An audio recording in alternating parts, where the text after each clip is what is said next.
फिर से सिंचाई की आवश्यकता हो, आप चाहे जितने बड़े पंप लगा दीजिए, चाहे जितने हाथ पावर का मोटर डाल दीजिए। तो इस चीज़ पे हमें ये चिंतन मंथन के लिए मजबूर करती है कि आखिर हमारी मिट्टी में ऐसा हो क्यों रहा है। और अभी अभी आपके पास समय है, अगर हम आगे भी ज़्यादा मात्रा में ये बोरी वाली खादों का प्रयोग करते रहे तो एक वो दिन दूर नहीं है जब हमारी उत्पादकता बिल्कुल खो जाएगी, यानी हमारी धरती माँ उत्पादन की स्थिति में नहीं रह पाएंगी। और आज बहुत अच्छा सर ने प्लेटफार्म अवेलेबल कराया है, तो आप ज़्यादा से ज़्यादा सब क्वेश्चन पूछिए, यहाँ पे आपके जो भी डाउट्स होंगे वो क्लियर किए जाएंगे, सर लोग हैं और आपको पूरी मदद की जाएगी। ठीक है, धन्यवाद। कोई कमी नहीं आई भैया। एक मिनट, इस पर ये हटा दो, ये हटा दो, ये भी हटा दो। बाद में DAP है ना, इससे हमने उपचारित किया, और ये जो नैनो यूरिया है इसका हमने स्प्रे किया। अब नैनो यूरिया, नैनो DAP के विषय में अगर हम कहें तो कोई ऐसा व्यक्ति जो ना समझा हो। ये देश की जरूरत है। देश में नाइट्रोजनस जो फर्टिलाइजर होते हैं, जैसे नाइट्रोजनस फर्टिलाइजर, नाइट्रोजन देने वाले जो उर्वरक हैं, 350 लाख मीट्रिक टन की आवश्यकता होती है, और हमारे देश में जो सर कह रहे थे मुश्किल से 40-50% उपलब्ध, और सब विदेश से आता है। ये DAP का जो प्रोडक्ट है हमारे पास देश में, इसका कच्चा माल यहाँ है ही नहीं। पोटास जो आप यूज़ करते हैं, म्यूरेट ऑफ पोटास, ये जो है इजराइल से, जॉर्डन से, ऑस्ट्रेलिया से, रशियन से, यूक्रेन से, यहाँ से सब आते हैं। तो अगर इन उर्वरकों का प्रयोग करेंगे तो इसके साथ साथ देश को भी मजबूत करेंगे। ये आप सोचें कि आप विश्वास नहीं करेंगे, उस लेवल पे हमको नहीं बोलना है, लेकिन विदेश में लोग अपने इंडस्ट्री नहीं लगा रहे हैं। क्यों? कि हमारे यहाँ का पानी पोल्यूटेड हो जाएगा। सर, अमेरिका के लोग चाइना जा रहे हैं, इंडिया जा रहे हैं। अब आपको अगर अपने देश में बनाए प्रोडक्ट, पूरे वर्ल्ड में पहली बार इफ्को ने नैनो प्रोडक्ट बनाया, नैनो यूरिया, नैनो DAP। आप जैसे सर कह रहे थे कि ये उत्पाद जो हमारे इंडिया में तो हम बिक रहे हैं, America, Japan, Brazil, African country, south Africa, Sri Lanka, Nepal, Bangladesh, मतलब सब जगह ये सारे प्रोडक्ट जा रहे हैं। क्योंकि ये जो आप यूरिया और डाई बनाते हैं अपने यहाँ, या जो इफ्को बनाती है या बाहर से ले आती है, इसका कास्ट ऑफ प्रोडक्शन बहुत ज़्यादा है। तो जो वैसी कंट्रियां हैं अपने यहाँ बना के इन उर्वरकों का अधिक से अधिक प्रयोग कर रहे हैं, नैनो उर्वरकों का। तो आप लोग करें, क्योंकि जो आपकी आने वाली जनरेशन है, लगातार जैसे आप केमिकल फर्टिलाइजर, आप देखें कि सारे देश में कैंसर के मरीज बढ़ रहे हैं, पानी आपको पोल्यूटेड होता जा रहा है। क्या कारण क्या है? हम लगातार रसायन का प्रयोग कर रहे हैं। रोपा है। अब मैं उनसे अनुरोध करना चाहूँगा श्री गोरख सिंह सेंगर सर से कि आप किसान भाइयों को कुछ मार्गदर्शन दें।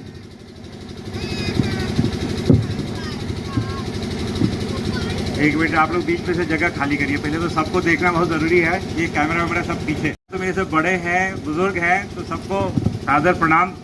और एक बार सब लोग अपने लिए ताली बजाएं कि हम लोग कम से कम इकट्ठा हो पाए। सुल्तानपुर में मैंने बहुत चीज़ें पहले भी कोशिश की, अपने स्तर पे कोशिश की, कई चीज़ों में मैं फेल हो गया और काफ़ी पैसे का नुकसान कर लिया, लेकिन मुझे ये नहीं हुआ कि अपने गांव के लिए मुझे कुछ करना है जहाँ से मैं रह के कर सकूँ। मार्गदर्शन बहुत सुनने में छोटा सा चीज़ लगता है, लेकिन गुरु परंपरा जो हमारी है, जब तक आप गुरु नहीं ढूंढिएगा, जब तक अपना कमांडर नहीं ढूंढिएगा, जब तक लीडर नहीं ढूंढिएगा, तब तक हमको नहीं लगता है कि कोई कार्य कभी सफल होगा। कोई भी काम जब तक किसी की देखरेख में ना हो, जो उम्र की बात नहीं है, जिसकी जानकारी आपसे ज़्यादा हो, उससे सहयोग मांगने में हम लोगों को संकोच बिल्कुल नहीं करना चाहिए। दूसरे एक और ही बात ये रहा कि इन लोगों को मैं बहुत खींच के लाया वहाँ से। ये प्रोडक्ट का प्रचार करने के लिए हम लोग नहीं आए हैं। अब हम बोलने का मतलब कि हम उधर से भी हम हैं, इधर से भी हम हैं, हम दोनों तरफ से हम हैं। हम लोग प्रचार करने नहीं आए थे। एम्बेसडर का ज़माना जाना था, मारुति को आना था, तो एम्बेसडर गई, मारुति आई। और मारुति विदेशी कार थी। जब इंडिका का ज़माना आना था, टाटा और महिंद्रा को गाड़ी बनानी थी, तो हिंदुस्तान से लोग खड़े हुए और स्कॉर्पियो जैसी गाड़ी बनाई जो दुनिया भर में फिट हो रही है, चल रही है। महिंद्रा जैसी कंपनी खड़ी हो गई।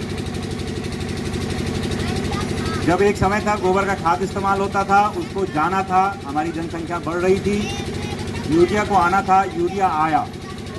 जो लोग उस समय बहुत जिद किए कि नहीं नहीं तो बेकार है, इससे सब खराब हो जाएगा, वो एकदम सही बात कह रहे थे। लेकिन फिर क्यों यूरिया को लाया गया? क्योंकि उस समय हम लोगों को, कई लाख लोगों को, करोड़ों लोगों को रोटी भी देनी थी। इस देश में जो लोग भूखे मर रहे थे उनको रोटी भी देनी थी। तो ये एक चीज़ लाया गया, यूरिया, जिसके कारण सबको खाना मिलना शुरू हुआ। और अभी अगर हम लोगों को ये लग रहा है कि हमारा देश एकदम समृद्ध हो गया है, हम लोग बहुत अनाज उपजा रहे हैं और ये तरीका बिल्कुल ठीक है, तो डीएपी का जो रॉ मटेरियल है अभी विदेश से आ रहा है। तत्काल मैं बता दूं कि जब रशिया यूक्रेन की लड़ाई हो रही है, मिडिल ईस्ट की लड़ाई हो रही है, जहाज़ों पे बम गिर रहे हैं, एक दिन वो डीएपी नहीं पहुंचेगी आप तक। ये आप बात समझ लीजिए कि वो डीएपी नहीं पहुंचेगी आप तक। वो 3,000 क्या 30,000 में भी नहीं पहुंचेगी। हम लोगों को यहाँ आना पड़ेगा। यूरिया हमारे देश में केवल 40% प्रोड्यूस होता है, 60% हम लोग विदेश से मंगाते हैं। इफ़को के प्लांट ओमान में है, जॉर्डन में है और जगह बाकी कंपनियाँ सब वहाँ से खाद मंगा रही हैं। आरसीएफ 100% इम्पोर्ट करती है, राष्ट्रीय केमिकल फर्टिलाइज़र 100% इम्पोर्ट करती है। और जिस दिन ट्रंप ने हमारे ऊपर रिस्ट्रिक्शन लगा दिया कि भाई हम खाद नहीं देंगे हिंदुस्तान को, तब हम सरकार को गाली दे पाएंगे, लेकिन खेत में यूरिया नहीं डाल पाएंगे। उसके बाद हम सरकार को कि मोदी को गाली दें, योगी को गाली दें, उसको हटा दें, बर्बाद कर दें, लेकिन उससे पहले हम बर्बाद होंगे।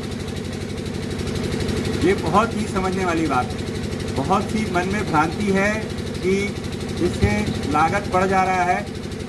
लागत जब मशीन आता है, कोई चीज़ नहीं आती है, उससे लगता है कि लागत बढ़ जाता है, लेकिन बढ़ने के बाद हम उसको जब जोड़ते हैं कि हमारे खेत से उत्पादन कितना हुआ, तो उससे जोड़ के देखना है कि भाई अगर हमारा 200 रुपया बढ़ा तो क्या हमको 2-3 क्विंटल एक्स्ट्रा अलग से ज़्यादा कुछ प्रोडक्शन भी हुआ है, तो वो लागत नहीं बढ़ा। आपका लागत बढ़ा तो आपका प्रोडक्शन भी बढ़ जाता है। तीसरी चीज़ है कि इफ़को फर्टिलाइज़र के बारे में बता दूं। ये इफ़को फर्टिलाइज़र आपको जो चीज़ें प्रोड्यूस करके और बना के आपको देता है। इफ़को फर्टिलाइज़र वो संस्था रही है जो इंडिया में सारे प्लांट घाटे में चलाती है। हिंदुस्तान में हम सब प्लांट घाटे में चलाते हैं। इफ़को जितना पैसा कमाता है वो कमाता है विदेशों के प्लांट से, यहाँ के प्लांटों से पैसा नहीं कमाता।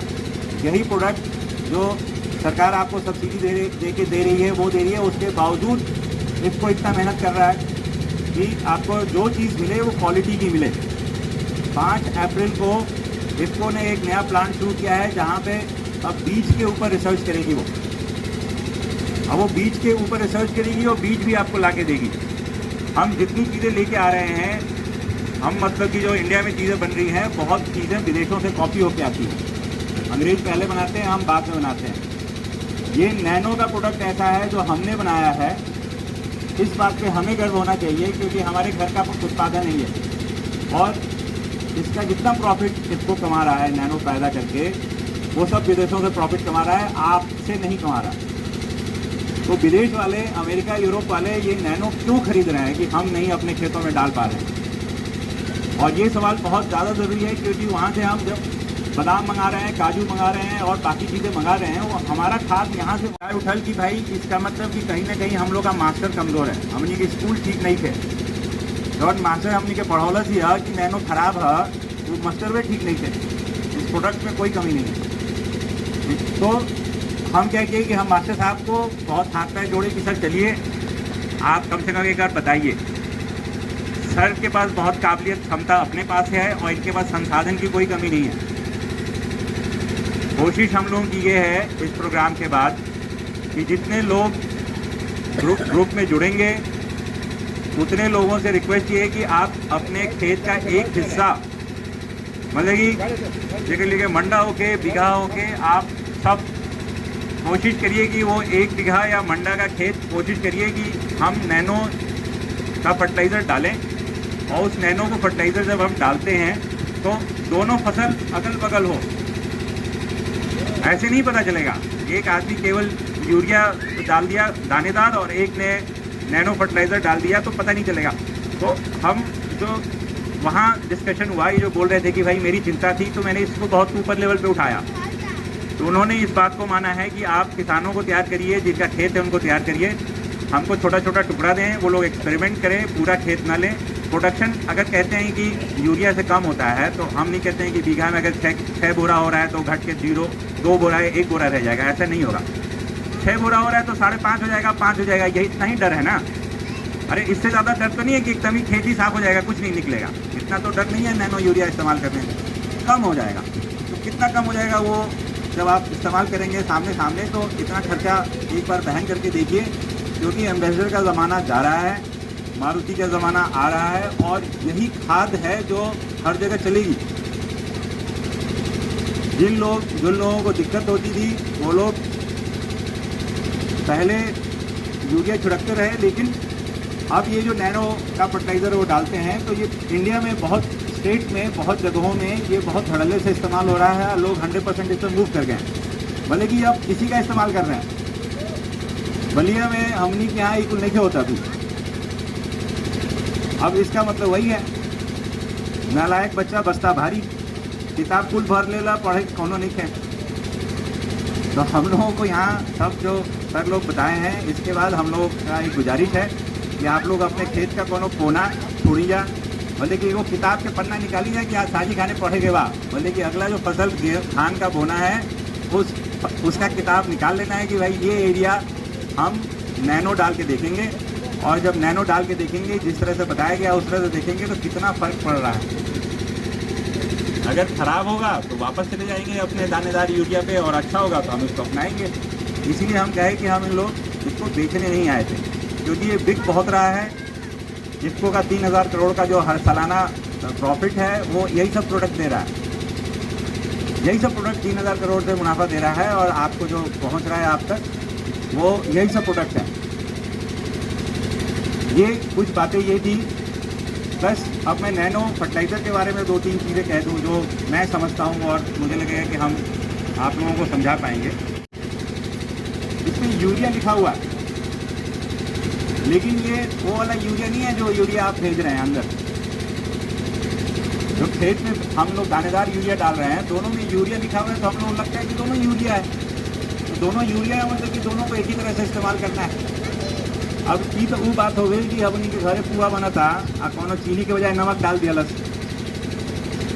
हाँ, तो बना तो उसी तरीके से है, देखने में भी वैसा ही लग रहा है कि दोनों के ऊपर यूरिया लिखा हुआ है, लेकिन दोनों का स्वाद तो एक जैसा नहीं होगा ना भाई। एक नमकीन होगा, दूसरा मीठा होगा, लेकिन ऊपर से देख के कौन बता देगा कि इसमें नमक पड़ा है कि चीनी। ये दोनों प्रोडक्ट जो है, जो दानेदार यूरिया है, वो प्रोडक्ट ही दूसरा है। उसको पौधा जिस तरह का पुआ बनाता है उस तरह के पुए के हिसाब से खाता है उसको, और ये जिस तरह से पुआ बनाता है वो इस तरह के पुआ बना के खाता है पौधा। इसको पत्तों पे छिड़का जाता है। जैसे हम लोग को पसीना आता है तो इसका मतलब कि हमारी स्किन में कोई छेद है, तो वैसे पत्तों के ऊपर जो छेद होते हैं, जो छिद्र होते हैं, मतलब कि जो पोर होता है, ये वहाँ से लेता है इसको। तो दोनों यूरिया एक कैसे हो गया, दोनों एक ही जैसे कि कैसे दिया जा सकता है। तो इन दोनों प्रोडक्ट को समझना है कि कौन सा हम इस्तेमाल कर रहे हैं और कैसे इस्तेमाल कर रहे हैं। अब एक बहुत बड़ी भ्रांति ये आती है, बहुत मन में डर आता है कि हमारे 3 लोग बोले हैं, तीनों ने अगर 3 प्रोडक्ट दिखाया है तो तीनों बोलते हैं कि भाई उसको बीज को आपको शोधित करना है, उसमें ये डालना है। अब जब हम डालने जाते हैं तो एक मास्टर ने केमिस्ट्री पढ़ाया था, दूसरे ने हिस्ट्री पढ़ाया था, इतिहास पढ़ाया था उसका, दोनों को मिला के देखना है। तो हमारे प्रिंसिपल साहब ये एक चीज़ के लिए तैयार हुए हैं, ये चीज़ गौर करने लिए है, सबके लिए है कि प्रिंसिपल साहब इसलिए तैयार हुए हैं कि भाई ये अपने सेंटर में हमारे यहाँ के लोगों को तैयार हो गए हैं कि हम लोग कम से कम 50 का ग्रुप बनाएं और आपको घर से वहाँ तक का खर्चा और वहाँ रहने खाने का और सीखने का खर्चा सब सर का होगा। ये अपनी जेब से वहन करेंगे और कम से कम 50, 55, 60 जितने लोग हम लोग जुड़ सकें। ठीक है, तो इस बात के लिए एक बार सर के लिए बहुत जोरदार ताली बजा दिया जाए। इनके पास व्यवस्था है और इनके पास साधन है, इनके पास जानकारी है, इनके पास कम से कम 128 एकड़ का खेत भी है। कैसे कम से कम हम ज़्यादा कह रहे हैं तो हम कहते हैं 150 एकड़ पे खेती कराते हैं ये, और सारा रिसर्च सब वहीं एक्सपेरिमेंट करते हैं, वहीं जानते हैं ये कि वहाँ क्या क्या होता है, कैसे होता है। हर तरह का बीज जो मार्केट में नया है उसको अलग अलग ढंग से उगा के उसका पैदावार देखते हैं, चेक करते हैं। तो ये नैनो फर्टिलाइज़र का ये जो कार्यक्रम था उसको कराने का एक ही उद्देश्य था कि एक ही समझने वाला एक बात है कि जब हमारे जैसे लोग यहाँ से उठ के ऊपर तक जा सकते हैं तो यानी कि जो खेती करना चाहता है वो ये कहे कि आजकल खेती में कुछ नहीं कर रह गई, उसके मन से ये बात पहले निकाल दे कि कुछ नहीं रह गया है, कुछ नहीं रह गया है। तो ये देश खाना ऐसे ही नहीं खा रहा है। बहुत से लोग नए नए तरीक़ों से खेती करने की कोशिश कर रहे हैं, नया कर रहे हैं, फेल होते हैं, पास होते हैं, फिर फेल होते हैं, फिर किसी में पास होते हैं। तो वो नई चीज़ों का एक्सपेरिमेंट करते रहते हैं और जब वो सक्सेसफुल हो जाते हैं तो लोग उनकी तरफ देखते हैं कि अरे ये तो पता नहीं कैसे क्या किया और अब इतना खेत का मालिक है तो इतना फसल उगा लेता है। तो हम लोग को उसके बाद दिखाई देता है, पहले उसकी मेहनत और हिम्मत नहीं दिखाई देती है। कहानी ये है कि हम लोगों की वो मेहनत और हिम्मत पहले आए। प्लेटफॉर्म सर दे रहे हैं, इसको आपको मौका दे रहा है और इस मौके को अगर आप निचोड़ लेते हैं, ले लेते हैं तो मुझे लगता है कि हम लोग जब रेस जो चल रही है ना कि यूरिया को हटाना है और नैनो को अपनाना है, तो नैनो को हम लोग जल्दी अपना पाएंगे। हम लोग का गांव जो है, कई लोग ऐसे बोलते हैं इतने सर लोग 3 और लोग हैं हमने के, और ये जो बाहर साइड वाला लोग ये चौपटाहा गाँव है, तो हमने के जो चौपट के लिए बनी जाए नाम कहीं ना कहीं तो थैल हुई ना। तो इन सबको भी हम लोग जो है एक रेस में आगे बढ़ सकते हैं, क्योंकि ये हमारी पर्सनल अपनी सोच है कि रेस में हम दौड़े थे तो नहर के किनारे के स्कूल से, इस स्कूल से हम निकले और हम राष्ट्रपति भवन में जाके खाना भी खाए। तो उसका डर जो है वो डर मन से निकाल दीजिए। नैनो फर्टिलाइज़र को समझिए, देखिए, व्यवस्था हम लोग दे रहे हैं, व्यवस्था